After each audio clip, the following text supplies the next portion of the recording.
কি দেখো? চুল? এক গোলে সব আলো তোমার চুলে এসেছে। মাঝে মাঝে কি মনে হয় জানো, কি? সৃষ্টিকর্তা আলো সৃষ্টি করেছেন যেন পৃথিবীর সকল প্রেমিকাকে সুন্দর দেখায়। আচ্ছা প্রশ্ন, আমি মরলে ঠিক কতদিনে ভুলে যাবে? আমার বাসায় বিয়ের আলাপ হচ্ছে। কার? আমার বাবার। কি বলো? আঙ্কেলের এখন বিয়ে করা কি প্রয়োজন? জোক জোক হিসেবে নিতে নিতে সিরিয়াস টপিক গুলো জোক মনে হয় তোমার, তাই না? সরি, মজা করবো না। বাসায় তোমার বিয়ের কথা চলছে, তো এই বিষয়ে আমি কি করব, কি বলতে চাই, তাই তো? আমি প্রশ্নের কাছে যেটা শুনলাম, তুমি জব করতে চাও না, বিজনেস করতে চাও না, বিজনেস কিছুই করবে না। বাবা অ্যাজ আ রাইটার কিন্তু ও অনেক পপুলার, মানে মানুষজন বলে একদিনও হুমায়ুন আহমেদের মতো বড় হবে। একদিন? এখন তো না, ওর তো কোনো ক্যারিয়ার গোলই নেই। ও যে প্রফেশনটা বিলং করে এটা তো কোনো ফিউচার নেই, একটা বুলশিট প্রফেশন। সরি আঙ্কেল, কি বললেন আরেকটা বার একটু? আমি বলেছি বুলশিট প্রফেশন। আচ্ছা, আপনার কাছে মনে হচ্ছে যে রাইটিং প্রফেশন বুলশিট। ভালো কোন প্রফেশন মনে হয় আপনার কাছে? দুর্নীতি করা, ঘুষ খাওয়া? হ্যাঁ, শাট আপ! কি বলছো তুমি? আপনি আপনার বুকে হাত দিয়ে বলেন তো, এই যে আপনার বাড়িতে আপনি এরকম দামি সোফা রেখেছেন, আপনি যে লাইফস্টাইল মেনটেন করেন, আপনি যে স্যালারি পান ওটাতে যায়, আপনি ঘুষ খান না? কাইজার, এটা দেখার দায়িত্ব কি তোমার? তুমি কার সাথে কথা বলছো জানো? আমি ঘুষখোরের সাথে কথা বলছি। Shut up! তোমার বাবা মা তোমাকে কোনো শিক্ষা দেয়নি? প্লিজ বাবা মাকে নিয়ে কথা বলবেন না।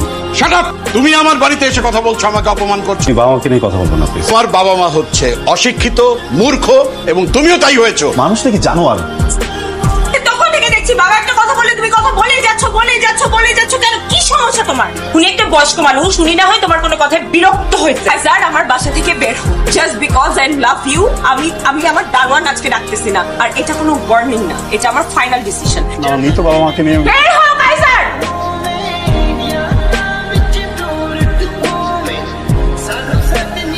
আমার প্রথম সকাল ভরে মায়া, আহারে তুমি জীবন জুড়ে থাকো, পাখি গো নাম ধরে ডাকো, ও পাখি গো নাম ধরে ডাকো, পাখি গো নাম ধরে ডাকো রে।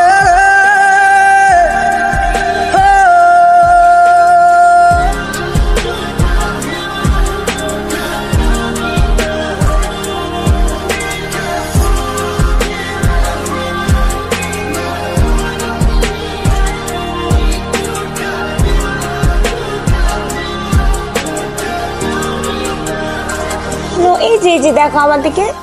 মামা এই শোনো, আমি বেরোচ্ছি। কেন ব্রেকফাস্ট করবে না? কি একটা ঝামেলা লাগছে, এক্ষুনি গিয়ে আমার ম্যানেজারের সাথে বসতে হবে, তাহলে উনি আবার বের হয়ে যাবে। আমি নাস্তা অফিসে করে নেবো। আমি কতবার সাবধান করছি, শোনো না, কোম্পানির পলিসির বাইরে গিয়ে দিনের পর দিন অনিয়ম করছো, ঘুষ খাইছো, করছো, কিচ্ছু হবে না, কেউ জানবে না।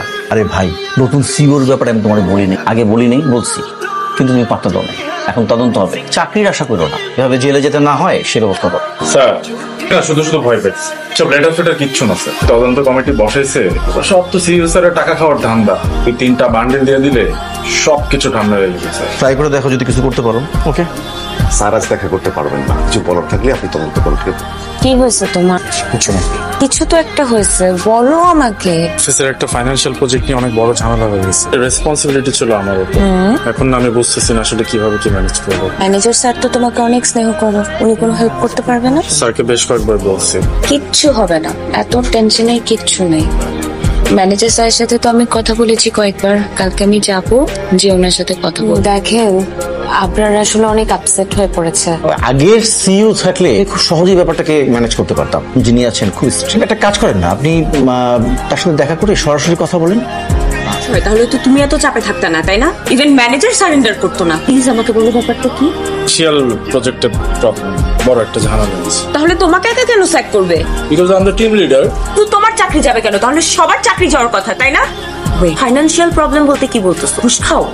যুগে ঘুষ কে না খায়? বাবাকে দেখো, আর বাবা কি এত বড় বাড়ি, লাক্সারি গাড়ি, এমন লাইফস্টাইল তোনের টাকা দিয়ে করছে? ঘুষের টাকা দিয়ে করছে। যদি এখন জেলে যাই, এটার জন্য তুমি সাফার করবা না? তুমি একটু প্লিজ কথা বলো, প্লিজ। খাও।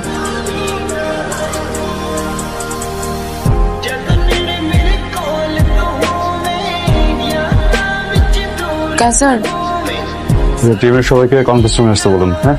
কাইজার, বাপি সাহেব, ওনাকে বলুন আগামীকাল আসতে। আপনাকে জন্য ফোন করে তারপর আসে।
বছরটা দিতে হবে। হ্যাঁ, দিন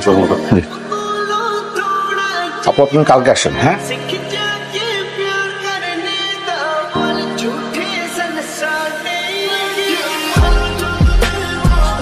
স্যারের সাথে কথা বলতে পারছিল? কালকে আবার যেতে বলেছে। মহান আদর্শবান সিওর বাচ্চা যে কয়জনের নাম লিস্ট করছে প্রত্যেকটাকে জেলে পাঠাইছে। এই হারামজাদার বাচ্চা কোনোভাবেই আমাকে ছাড়বে না। টাকা ক্ষমতা সবকিছু দিয়ে চেষ্টা করছে, তাও আমি কোনোভাবে ম্যানেজ। বসুন, তুমি প্লিজ আরেকটা বার একটু কথা বলে দেখো ম্যানেজ করা যায় কিনা। একটু কাইজারকে ফোন করেন, কখন আসবে সেটা অ্যাটলিস্ট আমাকে জানান। সরি ম্যাম, আমাদের এরকম কোনো নিয়ম নেই স্যারকে ফোন করার।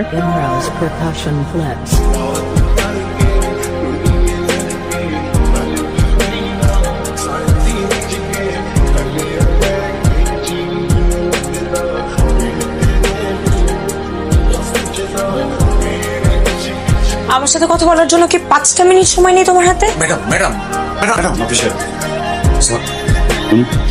আমার হাজবেন্ডের নাম আবরার ফাহিম। ওর এগেনস্টে তদন্ত কমিশন গঠিত হয়েছে, কিন্তু ও কিছু করে নাই। পিছনে কি অবস্থা? বিশেষভাবে খেয়াল রাখবেন অপরাধী যেন সর্বোচ্চ শাস্তি হয়।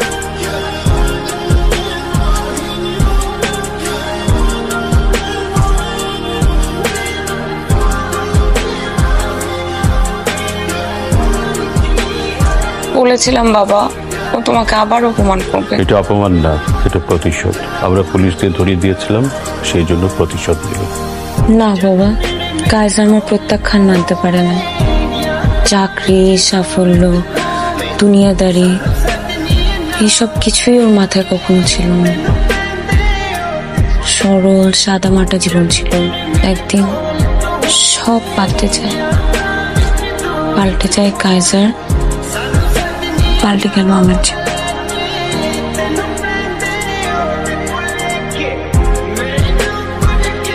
কাইজার, তুমি কি চাও আমার থেকে? আমার জীবনটাকে তুমি তছনছ করে দিতে চাও?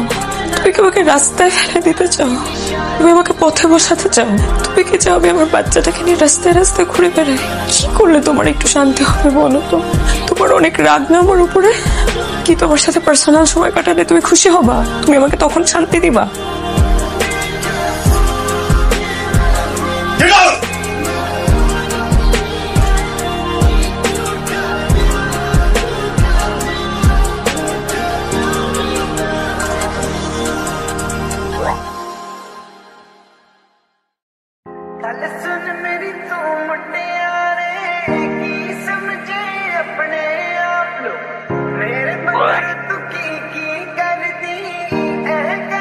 মিসেস ফাহিম, আমি খুবই দুঃখিত আপনাকে এমন একটা জায়গায় ডেকেছি।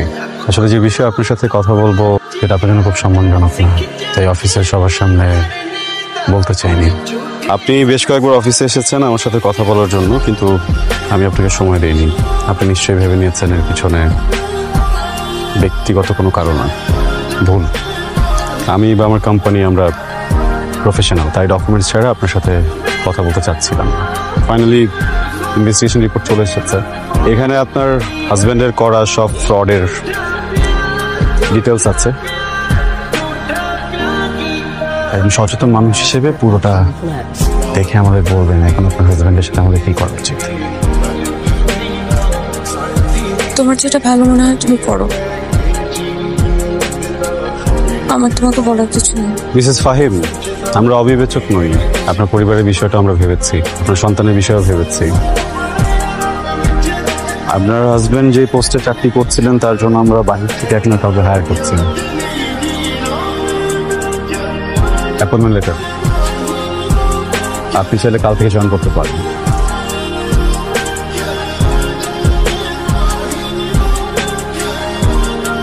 Thank you welcome. Kaiser.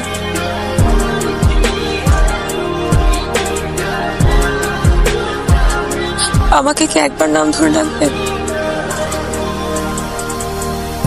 Good luck প্রসন্ন। আমার প্রথম সকাল বেলা তোমার ডাকে